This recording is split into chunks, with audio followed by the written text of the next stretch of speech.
I am in radio contact.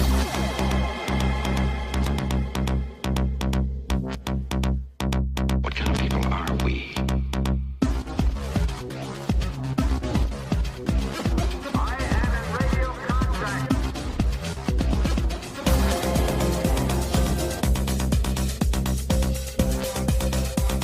What kind of people are we?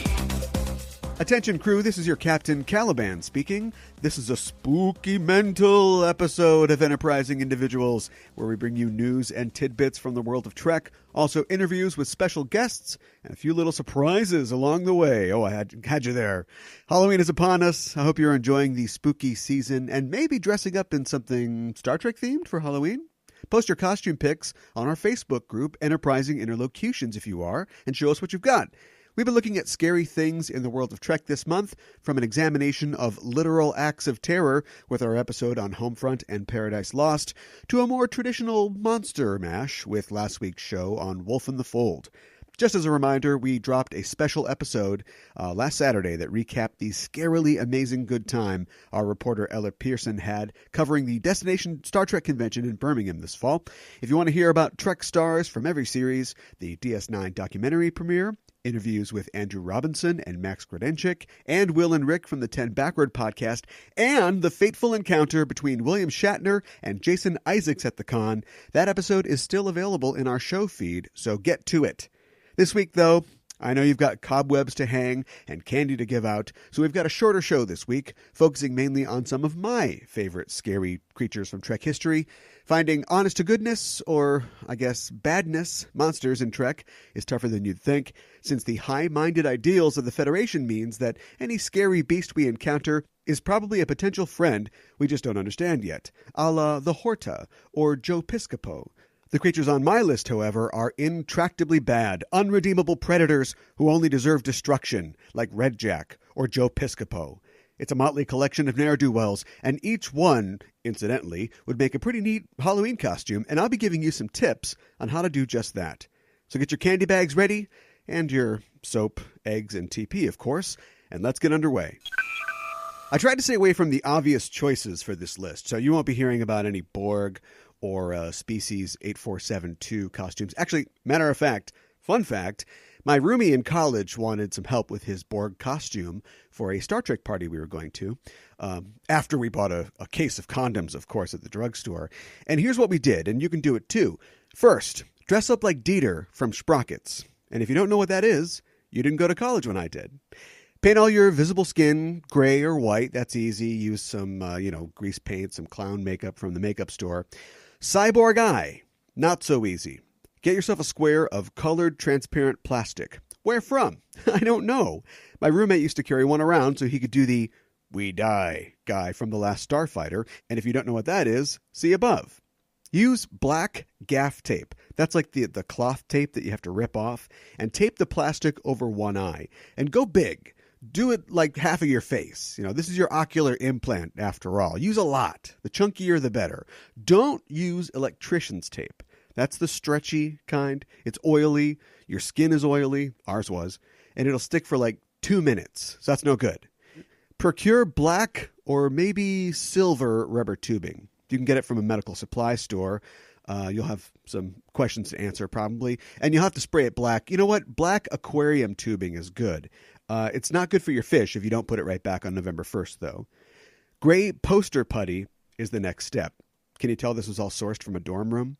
You're going to need some random tubes coming out of different places. You're a Borg, right? And then they go into other places on your body. So you form a piece of putty at one end of the tube, shaped like it's like your gray skin around it. And the end is flat on the end. Then, using spirit gum, which I had because I was an actor, but super glue is an option for the brave, stick the tube to your face, neck, or wherever this very important Borg tube is coming from. And then you do the same somewhere else on your body. Or maybe just, tuck the other end into a pocket or something. Finally, the piece de resistance, the Borg prosthesis. I can't remember if there was a rule that you couldn't spend more than $20 for the costume contest at this party. In any case, we didn't have $20 between us, so here's what we did. Take a coffee can, not the Folgers plastic, snap-on ones that they have now. You need a classic tin can that you have to use a can opener on. Cover it in the black tape from before. Then take the can opener you used to get it open and tape that halfway to the closed end of the can on the side there. Follow with a whisk, maybe put a wooden spoon on the side. Whatever you've got in the kitchen utility drawer, that's not a knife. Don't do that. No knives. Spatula. Spatula's a keeper. Once your can is festooned with your Borg manipulation devices, put the can over your hand. You should be able to keep it on by making a fist, but if your hand is too small, you can drill or knock a hole on either side of the can and slide a carriage bolt or a pencil or something straight through there that you can hold on to. Or you can make a hole in the closed end of the can and put a nut and bolt through there that you can hang on to as well. Or if you don't have any tools, you can line the inside of the closed end of the can with a leftover putty to give it some traction. And voila! You're ready to go to a party dressed as a DIY Borg and win a gift certificate for best costume, even though your friend did the whole thing and spent twice as much time on his awesome Dixon Hill costume. Anyway, here are my top 5 scary Star Trek monsters, and they had to be scary for this list. Satan's robot would have been number 1 with a bullet on this list if they could be hilarious monsters, but these are scary monsters only. The bluegills from Conspiracy didn't make it because they're just kind of gross, and they're really bad at planning takeovers of the Federation. Kukulkan from How Sharper Than a Serpent's Tooth almost made this list too. I mean, he's a giant winged snake, which might be a god. That's kind of scary, but he gets taken down by a Capellan power cat, so how tough can he be? Okay, in no real order of importance. Number 5, the M113 creature, a.k.a. the Salt Vampire, Star Trek's first monster. Not counting the pig soldiers and the San Francisco chicken or whatever else was in the Talosian's menagerie. I mean, Nancy Crater, her name's Crater. Omen much?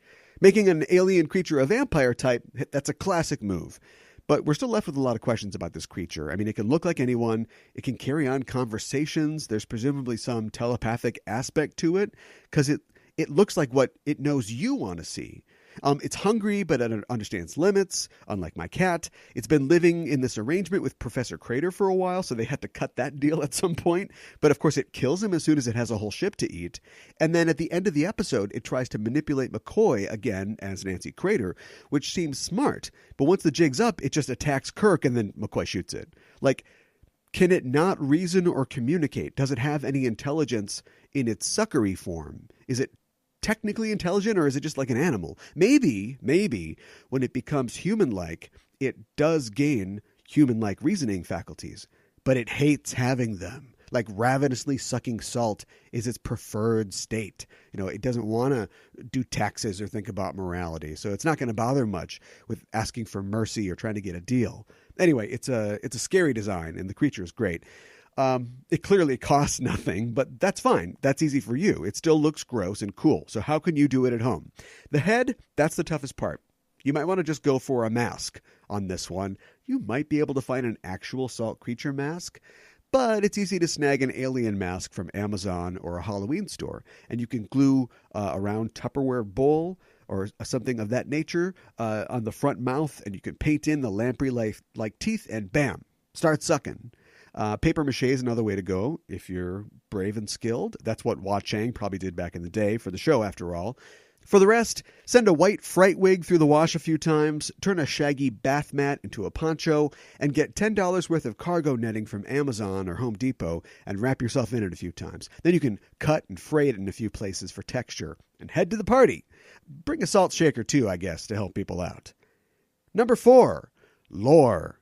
What? Data's brother? A monster? Yeah, dude. If Data is Pinocchio, Lore is Frankenstein's monster. He's fearfully and wonderfully made, and he hates his dad and everyone else. If they'd gone one more season on TNG, we would have had a Bride of Lore. I believe that in my soul. Data cosplays are a dime a dozen, so you don't need my help with that. But you've got to decide what lore you want to be. You can go turtleneck lore from Brothers, or worker jumpsuit lore from Data lore, but my money is on Batman abs lore from Descent. You can get a set of motocross armor for pretty cheap on Amazon. This is the stuff that you see, in your favorite low-budget sci-fi show when the commandos show up in Dark Matter or whatever, and they're always in this strappy, contoured armor. That stuff's like $20 on Amazon. That's why they're using it on those shows. Get some of that. Pull on that black turtleneck from your Borg Dieter cosplay, affix your smirk, and apply your Brill cream, and you're ready to take over the Alpha Quadrant. Just protect your off switch. Number 3, and stick with me on this one, Anaya from the Muse.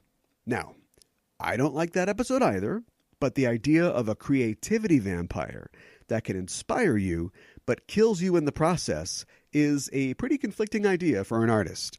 We never find out more about her species, but I feel like the implications are horrifying. They can fly through space, presumably at warp. They can look like anyone. Wait a minute, this is just a salt vampire. Somebody went, what if we did creativity? Not salt. Pepper? Not pepper.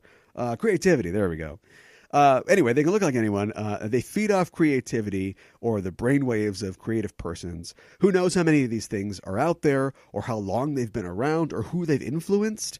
Einstein, Zephram Cochrane, Surak, Joe Piscopo? Forget the bluegills. This is the big dropped plot line in the Star Trek universe, as far as I'm concerned. This costume isn't too tough if you're a woman. I mean, if you want to go as a male member of their race, or one of their race looking like a male, go for it. I suggest Cillian Murphy as a starting point. I think he's a good male analog to Meg Foster. I don't know. Google image them. Come to think of it, do they even look like they do in the episode?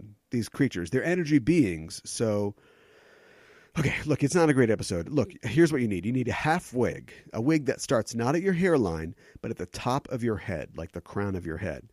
They exist.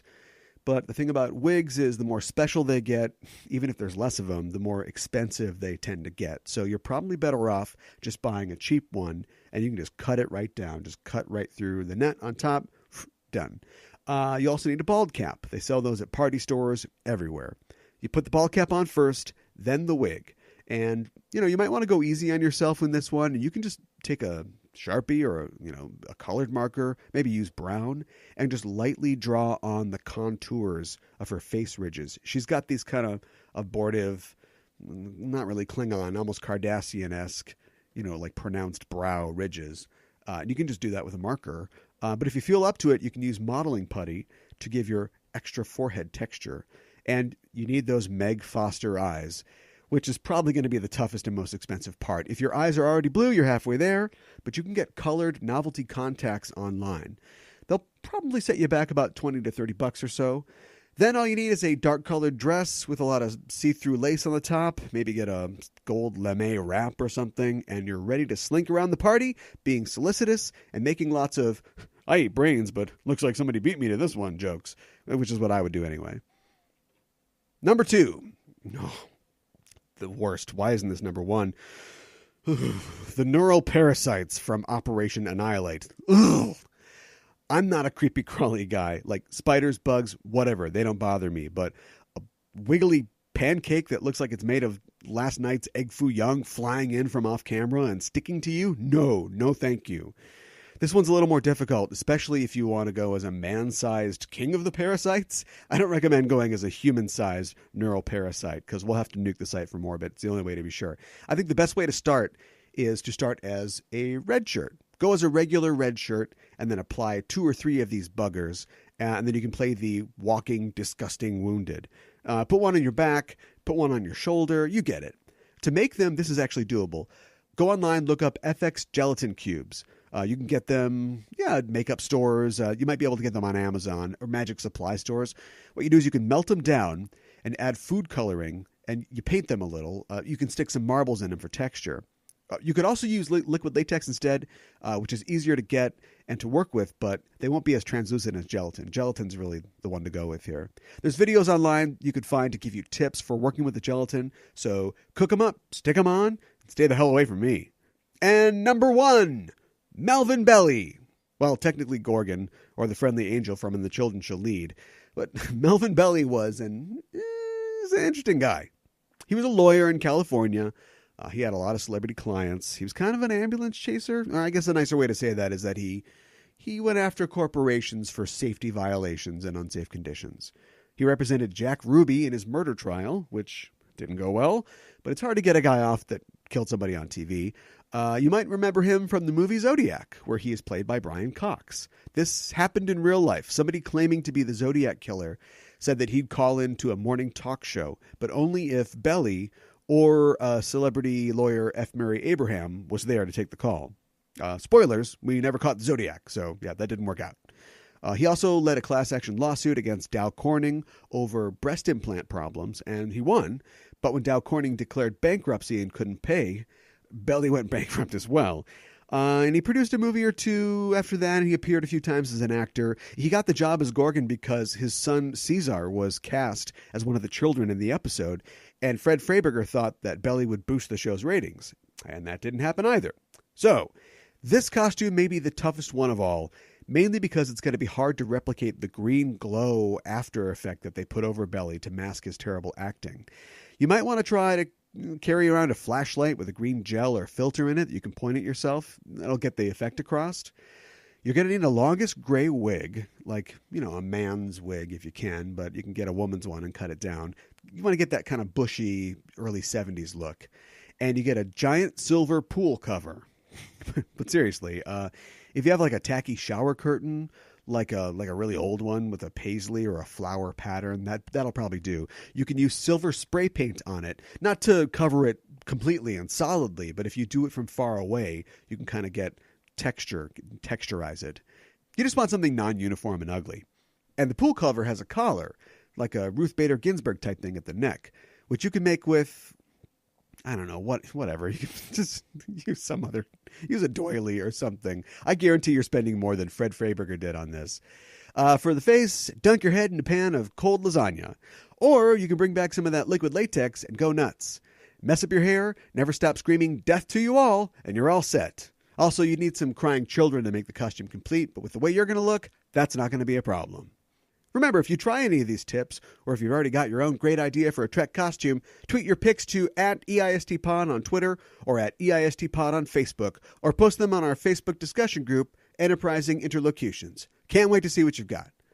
A lot of the items I mentioned can be acquired quickly and then painlessly on the great digital replicator, as Manu Sadia put it, on Amazon. And you can get to Amazon by clicking on our Amazon links or by clicking through the Amazon banner on enterprisingindividuals.com. When you do that and make a purchase on Amazon, a percentage of your transaction comes back to us at no extra cost to you and helps keep us in Mini Three Musketeers. And this counts for anything, not just for Star Trek or Halloween stuff. You can actually bookmark the banner, and when you click through to Amazon that way, whatever day it is, whatever you buy, the same deal applies. And maybe you're saying, nice work, genius. It's 3:45 on Halloween Day. It's a little late for Amazon shopping. To which I would say, isn't Halloween a contraction of All Hallows Eve? So this is like Hallow Eve Day? Like when there's a Christmas party? And it's on Christmas Eve, but it's at like 3 p.m. So you say like it's like Christmas Eve day and you feel like an idiot? Well, whatever. I guess I'd also say, I don't think I've ever dressed up as a Star Trek anything for Halloween, except for that awesome, unappreciated Dixon Hill costume, which is basically what I just wear to swing nights. The 90s were a weird time. Like, I want to wear a shirt that I have to pull down constantly. I want to have pips, but I've never felt like I could afford to. But if you like what you hear on Enterprising Individuals and you want to support the show and maybe help me afford my dream of a conservatively priced Starfleet uniform, why not head to our Patreon page at patreon.com/EISTpod. It's there that you can sign up to be a crew member for the show for a small monthly donation, and you can get access to our exclusive subscriber content, like our live shows, my DS9 rewatch recaps, our episode commentaries, their show merchandise, and more. Just head to patreon.com/EISTpod. Treat yourself. Become a member of the crew today. Anyone can join our crew. It's no trick at patreon.com/EISTpod. As always, anything you can contribute to the show will be appreciated and will help keep us flying through the night sky. Thanks. Our top comment on social media this week comes from an acquaintance of Ella's, George Fernley, who's at @FudgeFingers1 on Twitter. Oh, Ella, we have got to get you a stun gun. Anyway, in response to my posting a link of our coverage of Destination Star Trek and me mentioning Ella's involvement, Fudgefingers tweeted, quote, I met at Gondor Gold, that's Ella, at #DST, and she was brilliant to talk to. Thumbs up emoji, end quote. That I can believe. Longtime listeners to the show will know that she's great to talk to, and her interview subjects Andrew Robinson and Max Grodenchik would absolutely agree. So thanks for your comment, Fudgefingers1. you win a lifetime supply of lemon-soaked paper napkins for your fingers. Remember, listeners, you can tweet to us or message the show and maybe have your comment read on the air. Just go to facebook.com/EISTpod or find us at EISTpod on Twitter or through our social media links on enterprisingindividuals.com. You can also reach the show at EISTPOD@gmail.com with feedback and suggestions or to just say hello. We're waiting to receive your transmission. And that's it for this spooky mental episode of Enterprising Individuals. If you're an Apple Podcast listener and you haven't yet, why not look us up on Apple Podcasts and make sure you're subscribed to the show. Also, write a little review if the spirit moves you and give us a rating at the very least. We'd appreciate it. You will appreciate, too, winning our contest, which ends today, October 31st, Halloween. If you leave a review before the end of this month and let us know, leave a review on Apple Podcasts, send me an email at eistpod@gmail.com. Your name goes in a drawing for our special edition 50th anniversary Star Trek Trivia Pursuit card set. You've got only 36 hours left as I'm recording this, even less when you hear it. So give us a review and win some cards today. If you're not an Apple Podcast listener, you can still subscribe to the show on Google Play or Stitcher or wherever you get our show from. And if you leave positive comments and ratings and reviews on those platforms as well, not only would we be eternally grateful, but you are still entered to win the contest. Next week on Enterprising Individuals, he's your favorite Vulcan. He's the galaxy's best first officer. He's good with whales. But what don't we know about Mr. Spock? How can one man be so reliable, so capable, so knowledgeable, and yet know nothing of love? Is his control of his emotions his superpower or a fatal flaw that's held him back as a person? Guest emeritus Dave Rossi is back once again on next week's show to talk about an episode of the original series that features Spock's ex face-spraying flowers and a mint julep or two. It's This Side of Paradise, next time on Enterprising Individuals. And until then, I'm your Captain Caliban signing off and saying, live long and prosper.